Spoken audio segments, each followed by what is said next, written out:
மக்களே அங்கே பூஸ் இங்கே பூஸ் அப்படிங்கிற ரேஞ்சுக்கு சாம்பலாக எடுத்து பூசி விட்டோம்ல அத்தி மரத்தில் முந்தா நாளைக்கு நேற்று ஒரு நாள் விட்டுட்டு இன்றைக்கி வாட்டர் வாஷிங் டே.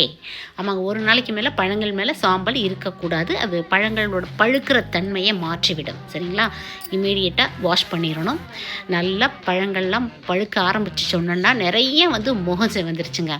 சாம்பல் தெளிக்கிறது எதுக்குன்னா, அந்த கூட்டமாக பழங்கள் இருக்கிறனால திடீர்னு ஒரு மாதிரி ஃபங்கஸ் மாதிரி இருக்கும் பழங்கள் மேலே. அது போகிறக்கு அப்படியே வாஷ் பண்ணி விட்டோம்னா நம்ம கீழே வேர் பகுதிக்கு தானே போகுது. பொட்டாசியம் நிறையா கொடுத்தோம்னா தான் பழங்கள் உருண்டு திரண்டு பெருசாக வரும். அதனால் அடுத்து கொஞ்சம் ஸ்டார் ஃப்ரூட்டு பெரிய பெரிய சைஸுங்க. சீசன் முடிஞ்சிருச்சு, இப்போ தான் பூக்கள் வைக்க ஆரம்பிக்குது திரும்ப. இதுதான் இந்த சீசனுக்கு லாஸ்ட் ஹார்வெஸ்ட். கூட முட்டமிலம், வாழைப்பழ கரைசல், மீனமிலம் எல்லாமே கொடுக்கறது தான் ரெகுலர் இன்டர்வலில். இதுதாங்க நம்மளோட தோட்டத்து ஆர்கானிக் டுட்டி ஃப்ரூட்டி. எப்படி இருக்குன்னு சொல்லுங்கள்.